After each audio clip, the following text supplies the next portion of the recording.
Hello and welcome to the vlog this week, guys. So like I said last week, we're going to do a little bit of something different.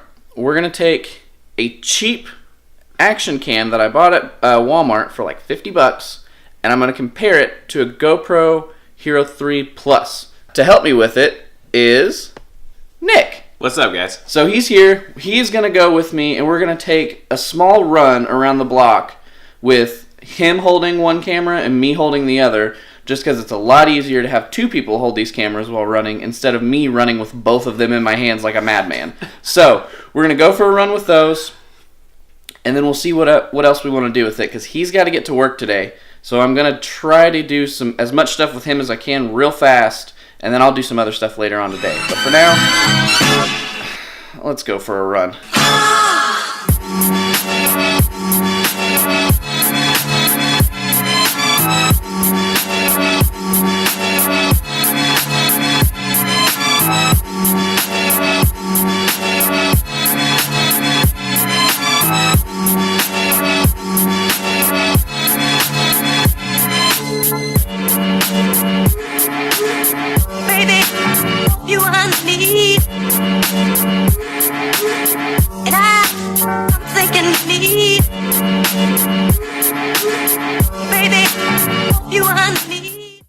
Okay, so run is over. Let's do a time lapse now.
So guys, I've shown you the footage of them, but I thought I would show you close-ups of the actual cameras together. So the Vivitar and the actual GoPro really don't look that different to me. If you really get down to it, they're both pretty much set up the exact same way. One thing that the Vivitar has over the GoPro, in my opinion, is the back of it. As you can see when it powers up, the Vivitar Action Cam has a built-in screen. Your GoPro does not. Now, I know that you can put an app on your phone for the GoPro and see what it sees, but that's not the most convenient thing in the world sometimes, especially when it comes to an action camera, in my opinion. If I'm out mountain biking, swimming, anything like that, I don't want to have to get my phone out to see what my camera is seeing. It's fine, it works, but that's the one downside that the GoPro had compared to the Vivitar, in my opinion. So I'm going to set up the app on my phone just to see how easy it is and use it eventually, because I'm going to use it. It's just, I wish it had it built in.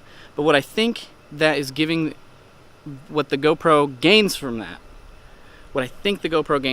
is the battery life. Even though the screen isn't much bigger than the camera, it's only a couple inches big, if that, the battery does not last on this Vivitar at all compared to the GoPro. I took them both off of the charger at the exact same time yesterday, whenever Nick and I started shooting the running and the car.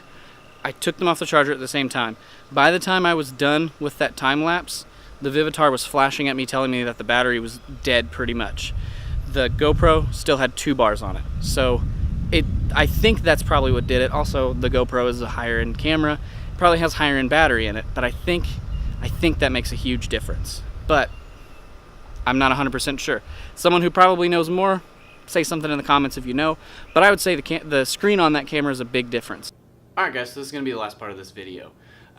Like you saw before, we did the GoPro footage and kind of gave you a glimpse into the difference between a brand name GoPro that you're going to pay about $300 to $500 for versus a $50 off-brand action camera that I picked up at Walmart. So, with all that being said, there's a few things I want to talk about real quick. So, one, if you're a regular viewer, you'll already see this video came out on Monday instead of on a Saturday. I'm just trying out different days because I only do one video a week right now. So I'm trying out different days to see if one of them has a better time for me to get views, more traction, to gain viewers, that kind of stuff. So, sorry I didn't mention that in the last video. I really probably should have. But, hey, I'm learning. That's the next thing I wanted to talk about. So, like I said in one of the very first videos that I ever did, was the reason I started this channel was to teach myself more about film, videography, cinematography, whatever you want to call it, video editing, and social media advertising and branding. So, what I've done is created social media accounts for each of the social media sites for the channel. Instagram, Twitter, Facebook. So, I made one on all of those. I'm still working on getting all of the art and graphics done. I have a friend helping me with that. So, that's not quite done. I wanted it to be done before I guess, released those and started adding the links and things to my descriptions every week, but not all of it's done. That's fine. I'm going to start using it because, again, the whole point in this was to learn more about all of the side of video and also social media advertising and branding and how to build myself and the brand that I'm creating from the ground up. So with that being said, in the description will be links to the Instagram, Twitter, and Facebook.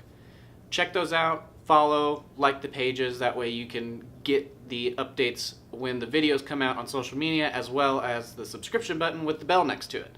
So that way you never miss when a video comes out. The next thing I wanted to talk about was something that I missed in last week's video. I told you guys that Caitlyn got that really cool print and that I did not have the information for that artist. We did have it, and I didn't realize it. I did link it in that description, and I'll do it again in this one since I didn't say anything about it last time. She did have a card, and I'll show you just one side of it because the back of it does have a personal phone number on it. I'm not going to give that out. What I will do is put the link to her Etsy shop in the description for this video, so if you guys liked that piece that Caitlyn got, you can check out the other stuff she's made and maybe even order some for yourself. And last but not least, in the first Friday video, I said that I was taking my backpack with me and actually going to carry it all day for the first time. So I did that night, and then also whenever I went to do the GoPro time-lapse downtown. So again, this is the bag. This is not a full comprehensive review. This is simply my quick thoughts and general idea of how I'm feeling about it so far. Eventually I will do a full review on the bag. It's comfortable. It was a lot cooler than I expected it to be. The back really breathes well. Usually a backpack sticks to you, and if it's hot, like it gets here, you get really hot and sweaty on your back. I really didn't have that a lot with this backpack, which I really liked. One thing that I don't like about it is all of the straps are really, really long. so they're constantly flopping everywhere, hitting you in the legs. The bottom of it is a tripod holder for a larger tripod, and it just keeps hitting my legs constantly. So I'm gonna have to maybe either find a way to tie those up, cut them off, something, but I'm gonna find a way to do that. And also the chest strap is like an old motorcycle helmet. It goes through a loop and then back through a loop, and that's what holds it on you. So you have to go this way and then back out, and it's kind of hard to do that and it be comfortable and get the backpack off of you again. So I'm gonna try to find, hopefully gonna try to find a way to modify that and make it a clip, just like you would see on a regular bicycle helmet or most backpacks. But I don't know how I'm gonna do it yet. If you guys have any ideas, let me know in the comments, because I would really like to do that to the backpack, because I think that would help me enjoy it even more than I'm already am. Again, not a review, just my first quick impressions. I will do a full review in the future. But guys, that's it for this week's video. I hope you enjoyed it. Like I said, it was a little different. It was kind of my first comparison review video, whatever you want to call it.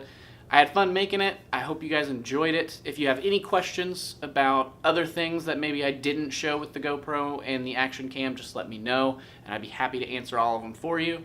One thing I did just think of, before I forget about it, the GoPro was on a different shooting mode than the action cam, and I did not know that until I came back to edit. And that's, again, where that's not having a screen on it is a complaint of mine about the GoPro versus the cheap camera. The screen is a huge help to know what I'm shooting at.